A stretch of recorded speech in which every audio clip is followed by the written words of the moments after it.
Olá, pessoal, como é que vocês estão hoje? Espero que todos estejam muito bem.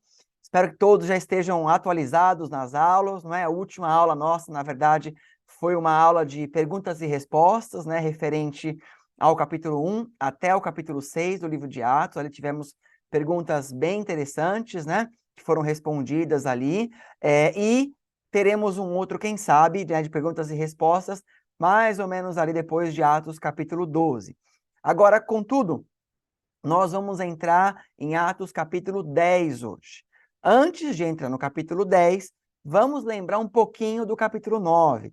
O capítulo 9 foi aquele momento onde nós vimos a conversão de Saulo.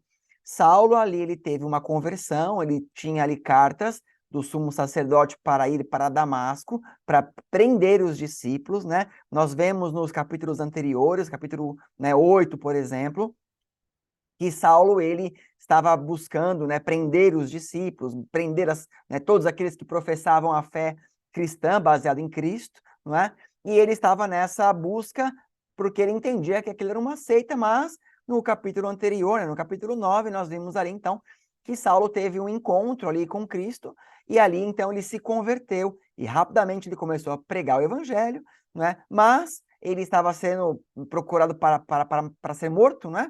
E ele acaba, então, tendo que, a pedido até dos próprios discípulos, dos próprios apóstolos, inclusive, ele volta, então, para Tarso. Nesse período, Pedro, né, ele sai ali, ele estava em Samaria, na verdade, ele saiu de Jerusalém, foi para Samaria, não é? No capítulo 8 ali, aí depois ele sai de lá, ele vai para Lida, depois ele vai para Jope, né, ele está ali na casa de um curtidor de couro chamado Simão. Bom, agora vamos continuar essa história, né? Vamos continuar estudando Atos, agora no capítulo 10. E como de costume, vamos ver aqui o que é que nós vamos aprender hoje. Bom, então vamos lá.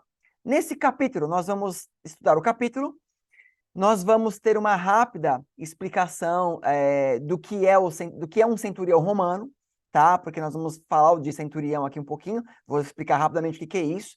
Vamos falar de oferta memorial, o que é uma oferta memorial, que está contida neste capítulo 10. Vamos falar um pouco de uma questão, talvez, um pouco polêmica para alguns, para outros já não, mas, em todo caso, vamos falar dos alimentos impuros para os judeus, né? Se nós podemos comer esses alimentos impuros, como, por exemplo, porco, camarão, que são impuros aos judeus, isso ainda serve para nós? Nós podemos ou nós não podemos comer essas coisas, né? Vamos falar rapidamente de quem pode receber o Espírito Santo e vamos fechar o capítulo, né, fazendo uma reflexão do que nós vamos entender aqui. Tudo bem? Então, vamos lá à frente. A palavra do Senhor diz assim: havia em Cesareia um homem chamado Cornélio. Atos 10, 1, perdão. Havia em Cesareia um homem chamado Cornélio, centurião do regimento, conhecido como italiano, tá? Então nós vamos explicar tudo bem, havia esse Cornélio e fala que ele era um centurião. O que é um centurião? Só um recorte aqui, pessoal, rapidamente.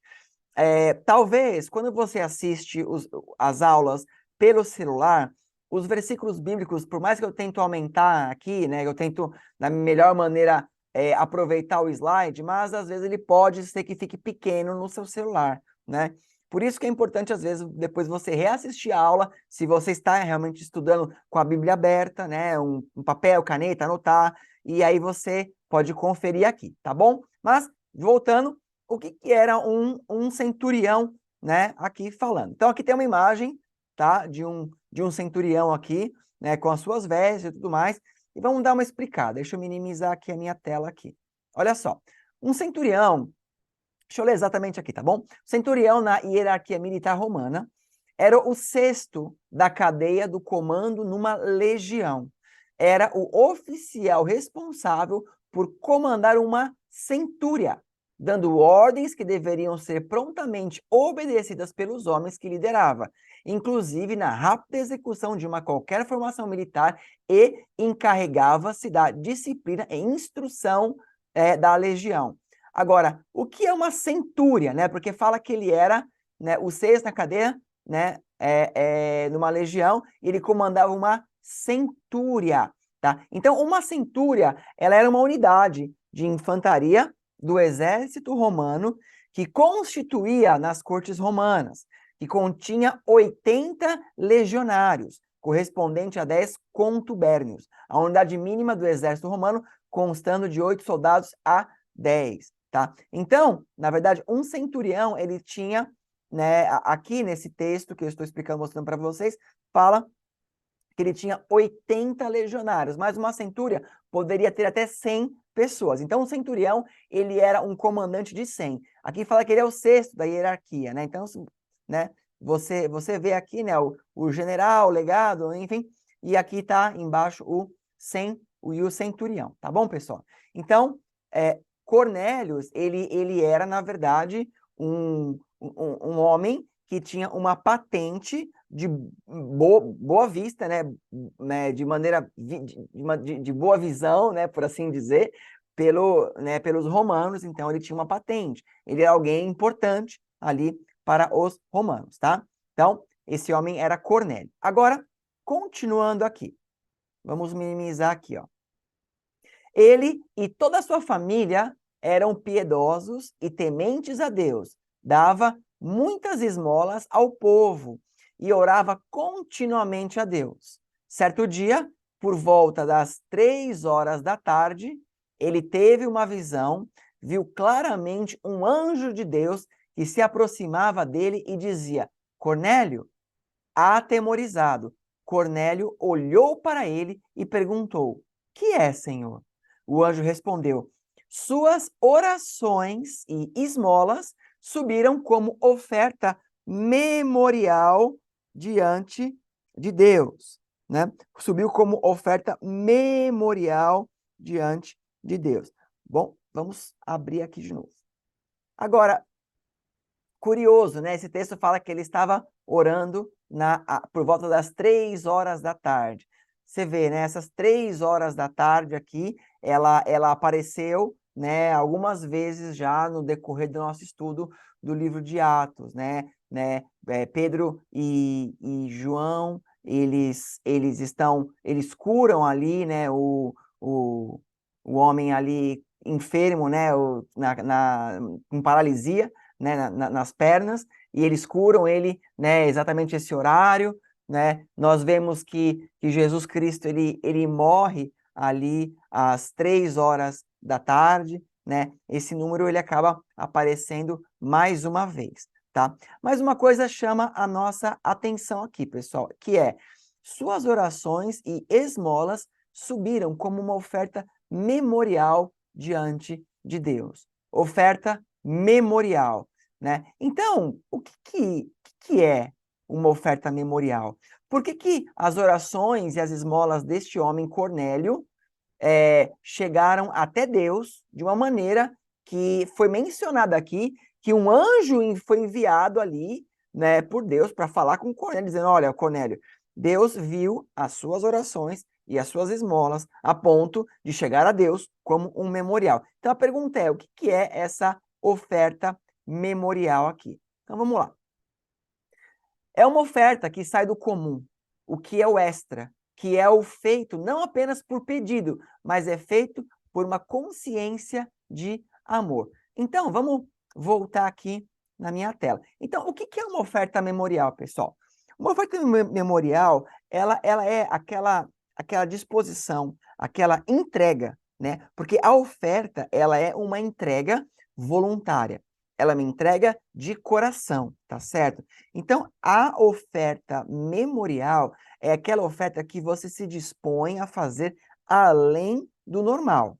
Por exemplo, dentro de uma casa, o marido que coloca o pão à mesa. É uma coisa para se agradecer, mas é uma coisa comum.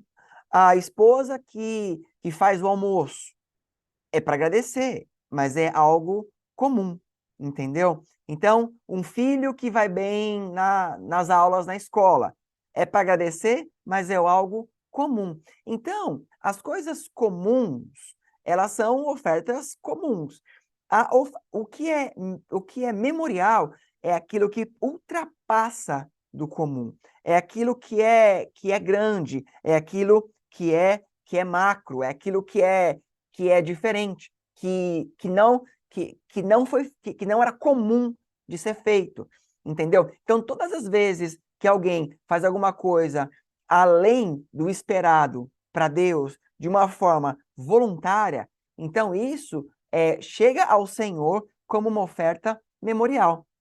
Um exemplo rápido, você consegue estudar na palavra do Senhor a respeito de um homem chamado Zaqueu, que ele era um cobrador de impostos, né? Ele estava na cidade de Damasco, e a palavra diz que quando Jesus Cristo e os seus discípulos entram pela cidade de Damasco, diz que Zaqueu viu, né, Jesus entrando ali, e Zaqueu, então, ele corre, ele some numa árvore para poder ver Jesus, né? E quando Jesus passa por debaixo dessa árvore, Jesus percebe Zaqueu e manda que Zaqueu desce para que Jesus pudesse dormir na casa dele, né? Por que Jesus manda Zaqueu descer? Porque Zaqueu fez algo que ninguém fez, né?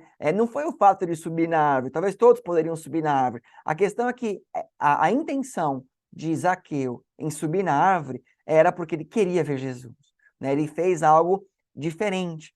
Então, por exemplo, quando você vai a um culto, você está cansado ou cansada, né? Você teve um dia muito complicado, um dia de trabalho, estava com dor ou com dor de cabeça, algo do tipo. Mas você sente no seu coração assim, não, eu preciso ir, eu quero ir porque eu quero encontrar com o meu Senhor ali, eu quero ouvir uma palavra que Ele vai trazer até a minha vida. Então você vai ao culto, né? A sua ação de ter ido com tanta dificuldade, ela se foi voluntária, ela chega a Deus como um memorial. Mas, pastor, e as outras pessoas que foram? Deus não se alegra? Claro que Deus se alegra. Mas as pessoas outras que foram, naquele dia, elas foram pelo comum, porque elas sempre vão e estava tudo bem. Agora, você que foi com uma dificuldade, pode ter certeza que isso chega a Deus como um memorial, né? Então, isso chama a atenção de Deus, né? Então, né? Por exemplo, aqui, Cornélio, olha só, Cornélio, por que chamou a atenção de Deus? Eu coloquei até alguns pontos para nós lermos juntos, ó. Cornélio, ele era um soldado romano, ele era um gentil, ele vivia rodeado de corrupção e libertinagem. Ninguém havia pregado para ele. Ele, seguindo a sua consciência, ele cria em um só Deus. E ele orava todos os dias. E como não frequentava um templo, né, para dar as suas ofertas, né, a Deus, então ele fazia isso do seu próprio coração. Ele ajudava ali os pobres, né, e tudo mais. Eu acho curioso isso aqui, pessoal, justamente porque a igreja do caminho, a igreja do Senhor Jesus, a igreja que os apóstolos começaram após a ascensão de Cristo, a igreja que estamos estudando em Atos, ela tinha esse costume de dividir o que ela tinha entre as pessoas, né? Não era que, né, assim, a pessoa ficava acomodada em ficar recebendo o que os outros produziam. Enquanto ela estava ali, talvez desempregada, com uma necessidade, ela recebia dos outros. Depois que ela conseguia trabalhar, ela cooperava para ajudar quem não precisava. Quem precisava, quem não estava trabalhando, algo do tipo, né? Então, eles tinham essa consciência. Cornélio não fazia parte da igreja. Cornélio, ele com certeza, digo, eu acredito, né? Eu falo com certeza, talvez pelo histórico, mas ele era romano. Talvez ele começou ali adorando aos deuses romanos ali, Júpiter, Marte, né? Enfim, ele começou ali a ter esse tipo de coisa, mas com o tempo ele percebeu talvez que estava errado. E embora ninguém havia pregado para ele, por quê? Porque ele era romano, porque ele era gentil, né? Os judeus não gostavam dos romanos, né? Ainda estava iniciando a igreja começar a pregar ali para outros lugares, mas o máximo que eles foram era Samaria, que de certa forma tinha judeus ali misturados, então eles não tinham começado ainda o evangelho, né, para os gentios, né, a expansão do evangelho de Cristo para o mundo. Então, Cornélio, ele fazia isso de bom coração. Ele dava suas esmolas. Poxa, pastor, tinha outras pessoas que davam esmolas e oravam como ele? Tinham, claro que tinham. Só que ele não era convertido. Ele fazia isso de coração. Então, Deus, isso chamou a atenção de Deus. Chamou a atenção de Deus ao ponto que Deus enviou um anjo para ir lá falar com Cornélio, tá? Então, isso é importante. As suas orações, quando você sai do seu comum de oração e você entra com todo, né, o seu espírito conectado ao Espírito Santo, você faz isso de bom coração, né, grato, né? Deus recebe isso como um memorial. Porque é muito simples, por exemplo, você fazer uma oração de agradecimento ao almoço, por exemplo, né? Não estou dizendo que é religiosidade isso, de maneira nenhuma, porque eu oro quando eu como, mas eu digo, às vezes, é uma oração já comum, mas quando você se coloca em posição, você se dobra o seu joelho, por exemplo, né, em algum momento do seu dia, como Jesus ensinou, vá para o secreto do seu quarto ali, e você entra ali num momento de oração profunda, e isso chega ao Senhor como memorial. Tá bom, pessoal? Agora, olha só, deixa eu ler algumas coisas aqui, deixa eu minimizar de novo. Ó, as Escrituras Sagradas usam com referência essa aplicação para manter acesa a expectativa do nosso coração de que a recompensa é certa. Observe essa afirmação na carta de Hebreus. Hebreus 6:10. Porque Deus não é injusto para ficar esquecido do vosso trabalho e do amor que evidenciastes para com o seu nome, pois servistes e ainda servis aos santos. Então, olha só, assim como no caso das esmolas e das orações, existem, obviamente, outras coisas, né, que levantam um memorial diante de Deus, como, por exemplo, dízimos, ofertas, ajudas aos necessitados, sejam, né, crianças carentes, pessoas que não têm o que comer, pessoas que precisam, né, ser amadas, né, pessoas que precisam ouvir o evangelho, etc. Então, olha só, Malaquias 3, do 16 ao 17. Então, os que temiam ao Senhor falavam uns aos outros. O Senhor atentava e ouvia. Havia um memorial escrito diante dele para os que temem ao Senhor e para os que se lembram do seu nome. Estes serão para mim particular tesouro. Naquele dia que prepararei, diz o Senhor dos Exércitos, poupá-los-ei como um homem poupa seu filho que o serve. Então, percebe? Existem muitas coisas que levantam a Deus um memorial. Eu comentei, por exemplo, dízimos e ofertas, né? Os dízimos e as ofertas, por exemplo, os dízimos, ele é algo que é requerido, né? Ele é algo que é ensinado, né? Para você separar os seus 10% e entregar aos pés do Senhor voluntariamente. Bem como as suas ofertas, você pegar suas ofertas, né? A cada culto você fazer ali uma oferta aos pés do Senhor, né? Por exemplo, eu tenho uma prática de todos os cultos, não importa qual igreja que eu vá, eu sempre entrego uma oferta. Eu me sinto indigno de chegar na casa do Senhor e não entregar uma oferta, né? Mas isso sou eu. Agora, contudo, isso é o comum. O meu comum é eu ofertar e eu dizimar. Agora, o que é o além? É eu fazer além disso. Além de eu ofertar e eu dizimar, de repente eu ajudo os ministérios da igreja, eu faço uma oferta maior, uma oferta de amor, ou eu ajudo as pessoas carentes com comida, com remédios, com roupas, né? Então isso acaba levantando um memorial. Quando você sai do seu comum, tá? Quando nós fazemos a diferença. Então, é importante isso. Porque quando nós levantamos um memorial a Deus, né? Quando Deus, na verdade, se nós chegamos a Deus como memorial, Ele nos lembra de nós, então Ele já nos abençoa muito além do que Ele já nos abençoa, né? Claro, nós não devemos fazer isso por uma barganha, né? Por uma troca. Mas quando você tem amor por aquele quem você serve, então você sempre quer fazer o máximo que você pode para que você o faça feliz, né? E isso acabam sendo ofertas memoriais. Tudo bem, pessoal? Então, continuando aqui. Então, olha só, quando contribuímos em qualquer um desses níveis, estamos levantando um memorial diante de Deus.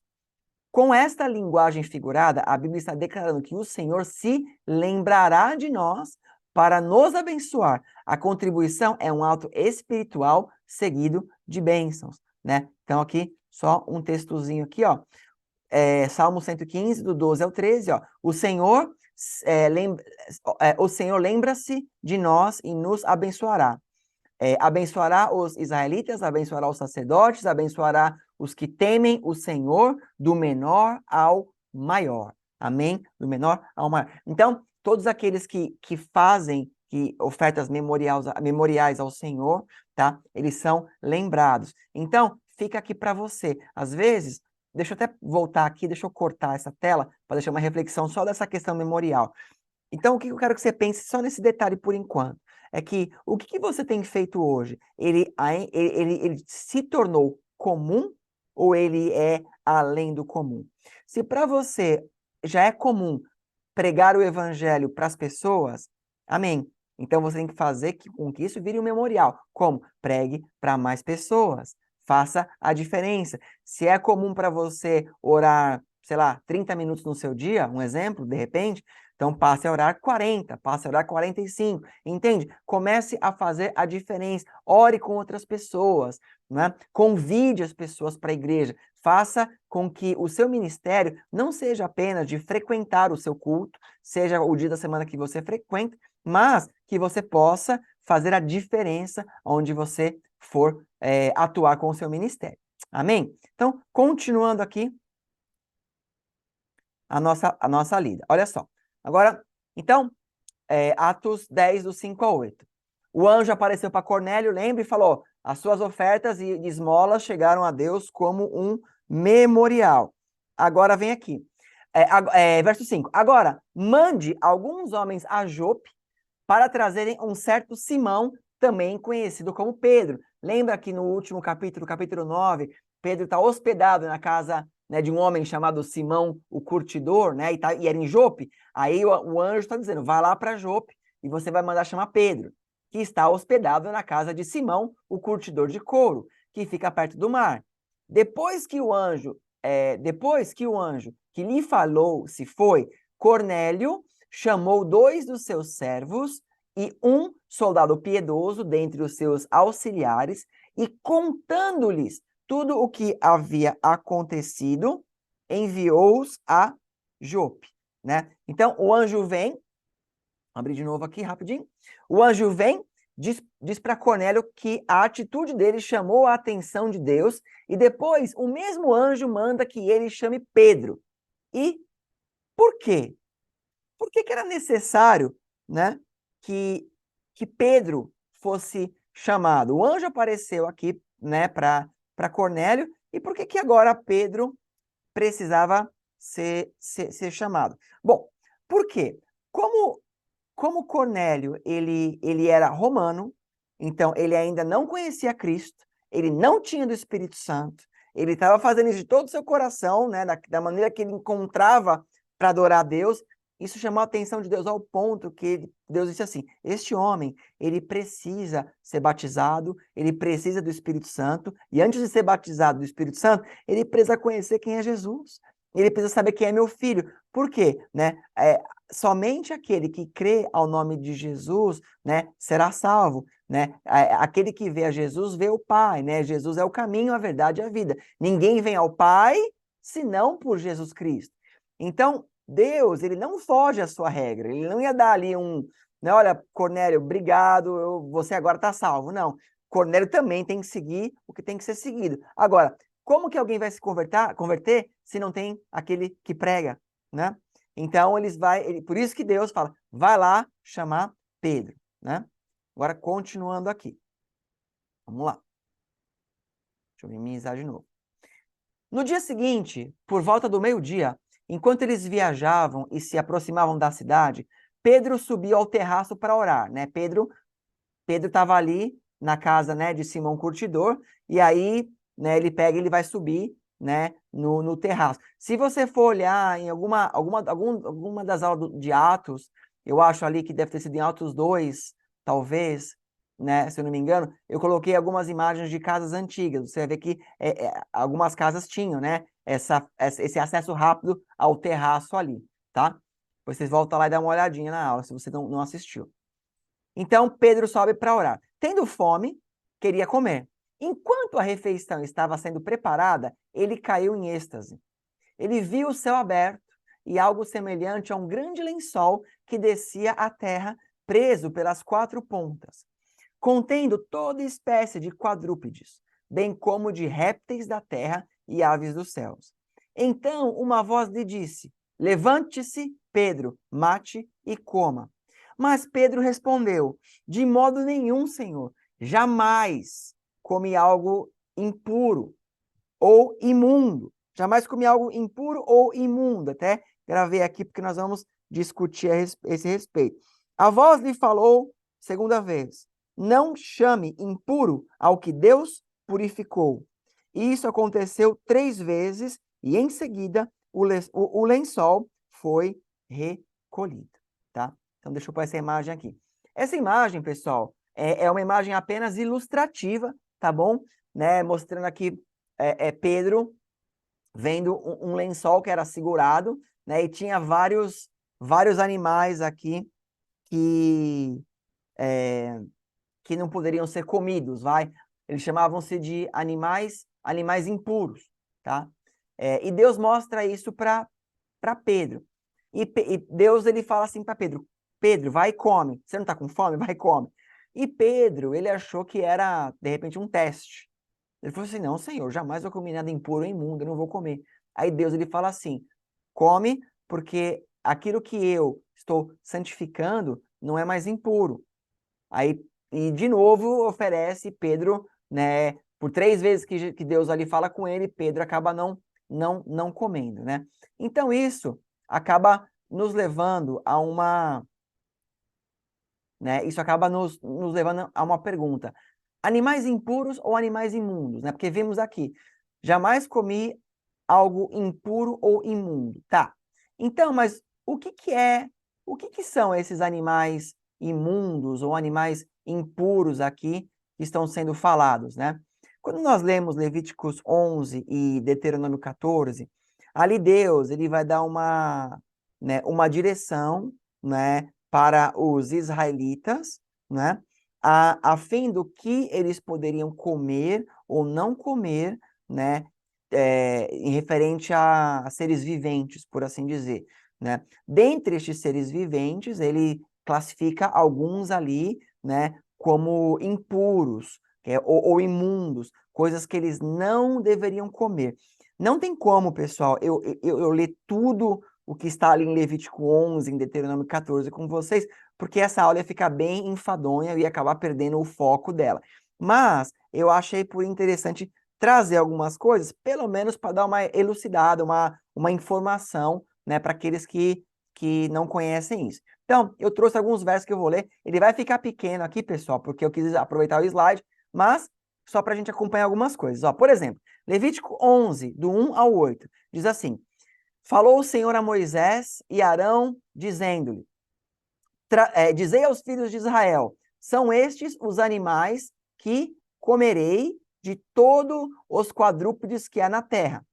Todo o que tem unhas fendidas e o casco e o casco se divide em 2 e rumina entre os animais, esse comereis.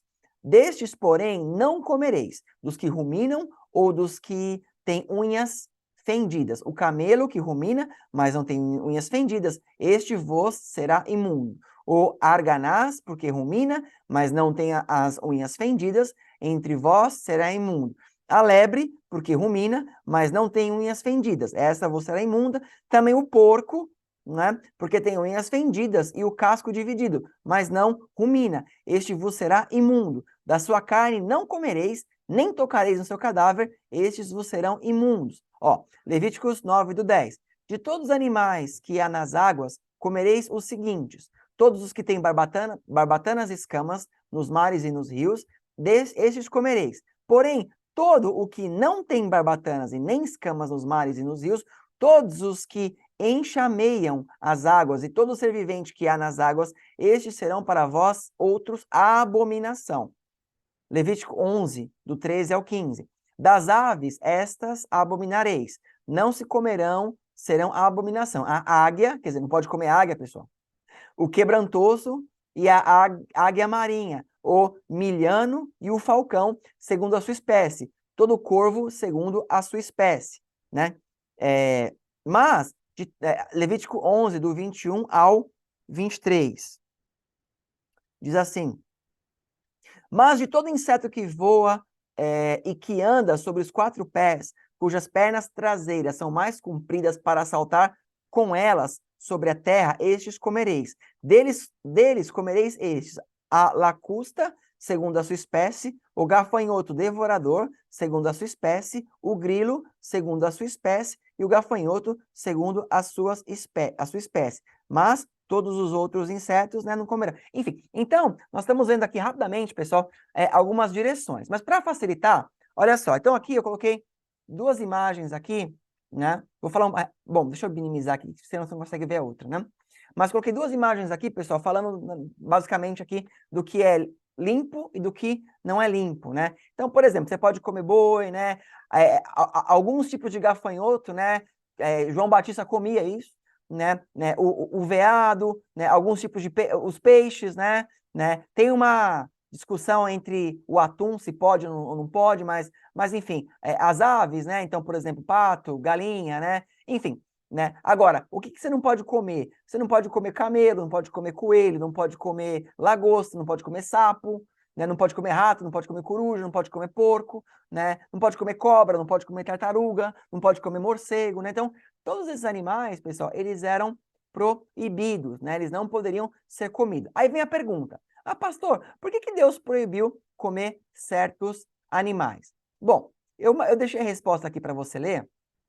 Vou minimizar, eu vou ler, eu já abro de novo minha tela, para você poder copiar se quiser. Mas, ó, por quê? Primeiro, porque não faziam bem para a saúde. Segundo, para provar a obediência do povo de Israel. Terceiro, para diferenciar os israelitas dos outros povos, né? Aí vem judeu e gentil, né? Então, né? Os homens, eles não comiam carne, pessoal. Deixa eu dar um stop aqui. Os homens não comiam carne até o dilúvio ali de Noé, né? Então você vai ver que Deus ele libera a carne para o homem a partir de Noé, né? Então a partir de Noé, porque você imagina, teve o dilúvio, né, a arca parou ali, então ainda não tinha talvez as árvores frutíferas, não tinha nada ainda, talvez de alimentação, então Deus ele acaba permitindo que Noé e sua família se alimentem, né? E mais à frente, então, Deus ele vai dar as regras do que qual animal pode comer e qual não pode comer, né? Então Deus classifica alguns como imundos por conta desses fatores que eu coloquei. Pode ser que tenham mais, eu não quero me aprofundar muito mais nisso, mas a gente sabe, né, que esses animais, né, por exemplo, o próprio porco, que nós brasileiros comemos muito a feijoada, ele não é uma carne muito saudável, né? É uma carne comida ao excesso, ela pode sim te dar muito problema, né? Aí os amantes de bacon aí, por exemplo, né? Isso pode te gerar muito problema, né? Tem muitas pessoas, por exemplo, alérgicas a camarão, né? E camarão, ele na verdade, ele é um ser marinho que ele come basicamente os restos, né, que caem ali no mar ali, né? Então, ele também não é um alimento muito, se for parar para pensar, muito saudável, por mais que muitas pessoas comam, né, do camarão, por exemplo, né? Não é a nossa cultura, mas na China, por exemplo, eles comem muitas coisas, por exemplo, morcego, né? Eu já ouvi dizer de povos que moram nos desertos que eles comem camelo. Então, existem pessoas que comem cavalo, não pessoas, né, brasileiros, eu digo, mas existem povos que comem cavalo. Então, quer dizer, tem um monte de coisa que, se você for parar para pensar, às vezes, culturalmente, ele pode até ser aceitável, mas Deus, ele queria separar o povo dele. Ele queria separar, né? Então, ele não permitia, até por questões de higiene, né, e tudo mais, né? Bom, então, voltando aqui. Agora, vem a pergunta, né? E os cristãos? Os cristãos, eles podem comer esse tipo de carne? Eles podem comer porco, podem comer camarão, tá? Então, vamos lá. No começo da igreja de Atos, né, foi discutida essa questão. Eu vou estudar isso com vocês, pessoal, no capítulo 15 do livro de Atos, tá bom?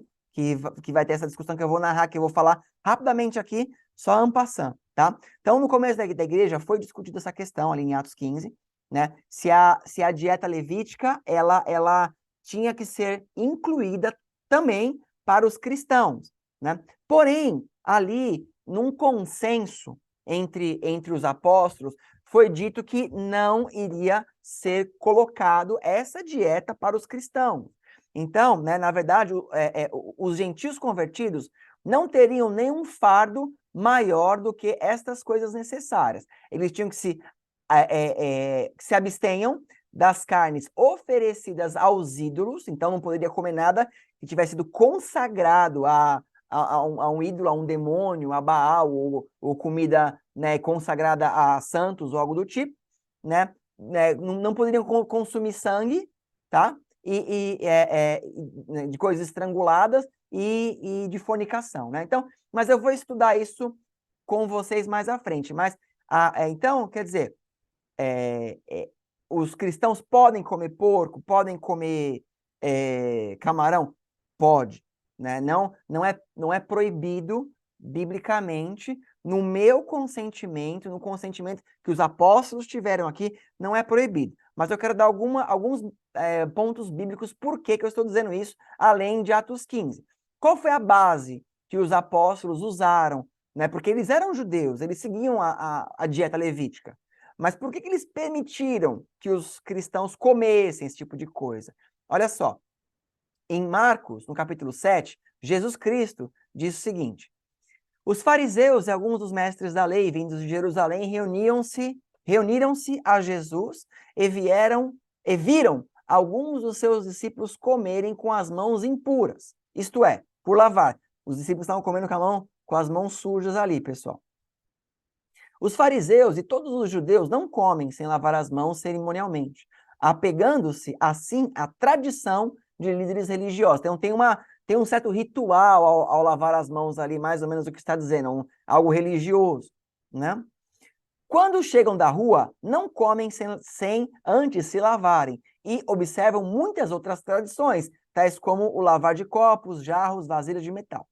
Então, os fariseus e os mestres da lei perguntaram a Jesus: por que os seus discípulos não vivem de acordo com a tradição dos líderes religiosos, em vez de comerem um alimento com as mãos impuras? E Jesus respondeu, bem profetizou Isaías acerca de vocês, hipócritas, como está escrito: este povo me honra com os lábios, mas o seu coração está longe de mim. Né? Então, eu vou pular, vocês podem ler depois o capítulo inteiro, mas o que Jesus ele começa a falar aqui para eles? Tipo assim, vocês, fariseus, vocês estão se pegando, vocês se pegam as tradições, mas vocês não vivem nada do espiritual, né? E Jesus ele vai dar um parecer a esse respeito. Olha só, em Marcos mesmo, lá no capítulo 7 mesmo, no verso 14 ao verso 19, fala assim: Jesus chamou novamente a multidão para junto de si e disse: ouçam-me todos e entendam isso. Não há nada fora do homem que, nele entrando, possa torná-lo impuro. Pelo contrário, o que sai do homem é o que torna impuro. Se alguém tem ouvidos para ouvir, ouça. Depois de deixar a multidão e entrar em casa, os discípulos lhe pediram a explicação da parábola. Será que vocês também não conseguem entender? Perguntou Jesus. Não percebem que nada que entre no homem pode torná-lo impuro? Porque não entra em seu coração, mas em seu estômago, sendo, pois, eliminado. Ao dizer isto, Jesus declarou puros todos os alimentos, tá? Então aqui, por que os discípulos acabam perguntando para Jesus? Não entendi o que você quis dizer. Por quê? Porque eles seguiam a dieta. E Jesus está dizendo assim, não adianta você se apegar à dieta e você não ter o seu coração entregue a mim, não ter o Espírito em você, ou, enfim, embora eles não tinham recebido o Espírito 100% ali, nesse momento ainda, mas ele quer dizer, não adianta nada você se guardar numa religiosidade, mas você de verdade não ter transformação. Então, basicamente, o que Jesus está dizendo aqui é o seguinte, não adianta você ir para a igreja e não mudar a sua vida. Não adianta você ir para a igreja, escutar um sermão maravilhoso e ser tocado, até chorar ali na igreja, mas durante a sua semana você continua agindo da mesma maneira que você sempre agiu, fazendo as mesmas coisas. Então, não adianta você ter o rito, mas você não ter a mudança. Então, Jesus está dizendo, não adianta você fazer cerimonialmente o que os judeus ali pedem para fazer, mas, na verdade, o que te contamina não é o que você está comendo, porque você come e vai embora depois. Mas o que te contamina é o que sai da sua boca. E aí Jesus, para acabar esse assunto, ele purifica, ele fala assim, estão agora puros todos os alimentos. Então, ele meio que libera, né, para quem não é judeu, por assim dizer, para quem não segue as leis levíticas, para que então você não é uma ordem, ele está dizendo, você quer comer? Então come. Você quer comer? Come, né? Agora, algumas notas para nós aqui. Primeira coisa, a grande maioria dos cristãos, baseado nos textos que lemos acima, julgam ser... Opa, peraí, acho que eu escrevi algo errado aqui. Na verdade, a grande maioria dos cristãos, né, não julgam, né? Faltou um não aqui, tá, pessoal? Não julgam ser pecado espiritual comer esses alimentos. Então, a decisão em comer ou não cabe a qualquer um. Então, esse é o primeiro ponto. Então, quer dizer, o primeiro ponto aqui se você que está me ouvindo hoje, você é cristão, e por uma decisão sua, você não gosta, você não come porco, você não come camarão, né, ou qualquer outra coisa que pode ser considerada impura, se você não come porque você entende que tem que guardar, você entende que não é bom para você, e você quer, de repente, seguir aquela tradição judaica, tá tudo certo, né? Você faz com a sua consciência tranquila e tá tudo bem, não precisa, né? Você tá tranquilo, não é? Agora, se caso você comer, isso não é pecado, tá bom? Agora, vamos continuar aqui, né? Segundo ponto aqui, ó. Os adventistas do sétimo dia, eles não entendem como a maioria e acreditam que não deveríamos comer esses animais, então eles não comem. Então, os nossos irmãos adventistas do sétimo dia, né, eles acreditam que não foi isso que Jesus quis dizer, né, e eles acham que tem que, né, que não deve se comer. Então eles não comem. Agora, os católicos, nossos irmãos católicos, eles não comiam nenhum tipo de carne, em nenhuma sexta-feira, né, como uma penitência para celebrar a morte de Cristo. Mas, olha só, até aqui, pessoal. Mas o Segundo Concílio do Vaticano de 1961, né, essa abstinência obrigatória de não comer carne de sexta-feira, ela foi banida, entre aspas, ela foi anulada, apenas se limitando para o período de quaresma, né, que os católicos guardam a quaresma, e nas sextas-feiras eles não deveriam comer carne durante esses 40 dias, né? Os católicos mais tradicionais, de repente, eles ainda guardam, não comem carne de sexta, talvez outros não tão tradicionais guardam a quaresma, e aqueles um pouco menos ainda tradicionais só não comem na sexta-feira santa, tá bom? Mas, então, essa é uma explicação aqui, né? Por que Pedro, então, ele fala ali para Deus que ele não vai comer animais impuros, tá? Espero que tenha ficado mais ou menos claro. Se não ficou, volta, ouça de novo, me manda a pergunta aqui no vídeo e eu tento responder depois de uma maneira, se você tiver alguma dúvida maior do que essa, tá bom? Então, vamos continuar aqui, ó. Atos 10, do 17 ao 19.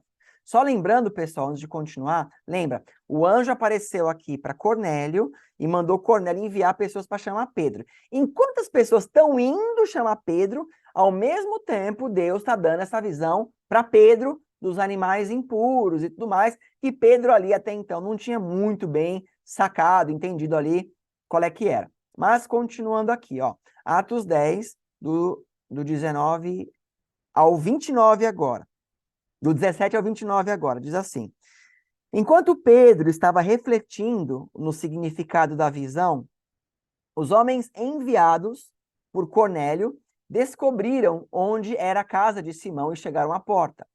Chamando, perguntaram se ali havia hospedado Simão, conhecido como Pedro. Enquanto Pedro ainda estava pensando na visão, o Espírito lhe disse: Simão, 3 homens estão procurando por você. Portanto, levante-se e desça. Não hesite em ir com eles, pois eu os enviei. Pedro desceu e disse aos homens: eu sou quem vocês estão procurando. Por que motivo vieram? Os homens responderam: viemos da parte do centurião Cornélio, que é um homem justo e temente a Deus, respeitado por todo o povo judeu. Um santo anjo lhe disse que o chamasse à sua casa, para que ele ouça o que você tem para dizer. Pedro os convidou a entrar e os hospedou. No dia seguinte, Pedro partiu com eles, e alguns dos irmãos de Jope o acompanharam. No outro dia chegaram a Cesareia. Cornélio os esperava com seus parentes e amigos mais íntimos que tinha convidado. Quando Pedro ia entrando na casa, Cornélio dirigiu-se a ele, prostrou-se aos seus pés, adorando. Mas Pedro fez levantar-se, dizendo: levante-se, eu sou homem como você. Conversando com ele, Pedro entrou e encontrou ali reunidas muitas pessoas e lhes disse: vocês sabem muito bem que é contra a nossa lei um judeu associar-se a um gentil ou mesmo visitá-lo. Mas Deus me mostrou que eu não deveria chamar impuro ou imundo a homem nenhum. Por isso, quando fui procurado, vim sem qualquer objeção. Posso perguntar por que vocês me mandaram, né, vir buscá-lo, né? Bom, me mandaram buscar, me mandaram que eu viesse aqui, ele quis dizer, né? Bom, Então aqui nós estamos vendo alguma coisa. Vocês percebem que Pedro, se fosse da própria vontade dele, ele não teria ido na casa de Cornélio. Né? Imagina, ele era um romano que perseguia, assim, ele não conhecia Cornélio, mas os romanos perseguiam, né, os cristãos, né? E ele não iria. E aí então Deus dá a visão para ele e fala, olha, não considere imundo ou impuro aquele que eu estou purificando. No meio do caminho, como o anjo falou para Pedro, vai com eles, porque Pedro não ia, aí Pedro deve ter ficado pensando quando ele chegou ali na casa de Cornélio e viu até que Cornélio, você vê que Cornélio, ele conhecia Deus, ele se prostra a Pedro, porque Cornélio não sabe como se comportar, né? E Pedro fala, não, não, se levanta, né? Quase que ele mandou, em nome de Jesus, se prostra em mim, eu não sou Deus não, né? Só Deus adorarás, né? E ali Cornélio levanta, então Pedro ele percebe, peraí, Deus disse para mim que ele estava purificando vocês, né? Por isso que eu vim. Por quê? Na visão de um judeu, um gentil, ele é imundo ou ele é impuro. Por quê? Porque ele come coisas impuras, porque ele come coisas imundas, porque ele adora outros deuses e assim vai, né? Então, mesmo que Pedro já havia se convertido ao cristianismo, percebe? Ele ainda está em um processo de conversão total em alguns aspectos. Por mais que o Espírito Santo já usava, por mais que a pregação da boca dele, através da boca dele, feita pelo Espírito, era poderosa, mas ainda dentro de Pedro haviam alguns impasses, algumas travas, né? Algumas coisas que precisavam ser mudadas. Mas ele entendeu. Peraí, então Deus me trouxe aqui para fazer alguma coisa, né? Pois bem, vamos lá. Vamos dar a sequência aqui. Atos 10, do 30 ao 38. Cornélio respondeu, há 4 dias eu estava em minha casa orando a esta hora, às 3 horas da tarde. De repente, colocou-se diante de mim um homem com roupas resplandecentes e disse, Cornélio, Deus ouviu sua oração e lembrou-se das suas esmolas. Mande buscar em Jope a Simão, chamado Pedro. Ele está hospedado na casa de Simão, o curtidor de couro, que mora perto do mar. Assim, mandei buscar-te imediatamente, e foi bom que tenhas vindo.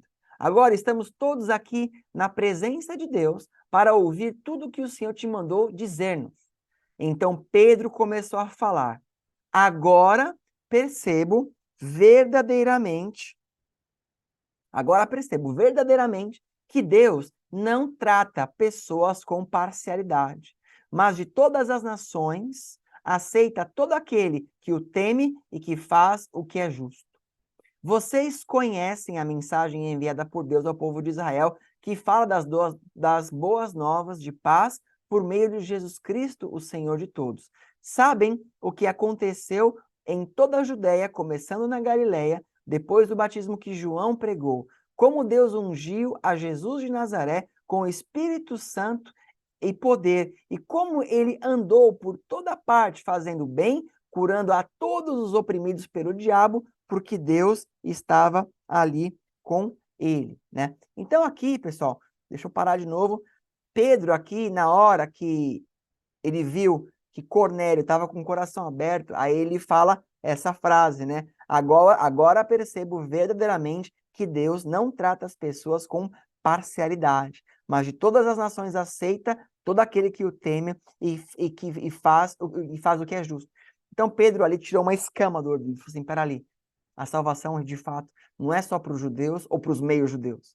A salvação é para todo mundo, inclusive para os romanos que nos perseguem, inclusive para estes homens, né? Então, Deus ele não faz acepção. Aquele que se dobra, né, e se arrepende, Deus leva a salvação, né? Deus às vezes envia você para pregar para essas pessoas que muitas vezes defamavam o nome de Jesus, defamaram a igreja ou algo do tipo, porém, eles, com o tempo, acabam se arrependendo, querendo buscar a Deus e Deus envia você, né, para que você vá e pegue essas pessoas. Então, não julgue ninguém pela aparência, não julgue ninguém, talvez até pelas ações que ele está fazendo nesse momento, mas tenha misericórdia deles, ore por eles, porque um dia, em nome de Jesus, eles serão discípulos de Cristo. Amém? Continuando aqui, e a gente vai caminhar para a última parte desse capítulo. Verso 39. Nós somos testemunhas de tudo o que ele fez na terra dos judeus e em Jerusalém, onde o mataram, suspendendo-o num madeiro. Deus, porém, o ressuscitou no terceiro dia e fez que ele fosse visto, não por todo o povo, mas por testemunhas que designara de antemão, por nós que comemos e bebemos com ele depois que ressuscitou dos mortos. Ele nos mandou pregar ao povo e testemunhar que este é aquele a quem Deus constituiu juiz de vivos e mortos. Todos os profetas dão testemunho dele, de que todo aquele que nele crê recebe o perdão dos pecados mediante o seu nome. Então Pedro ainda estava falando essas palavras, o Espírito Santo desceu sobre todos que ouviam a mensagem. Os judeus convertidos que vieram com Pedro ficaram admirados de que o dom do Espírito Santo fosse derramado sobre os gentios, pois os ouviam falando em línguas e exaltando a Deus. A seguir, Pedro disse: pode alguém negar água, impedindo que estes, sejam batizados?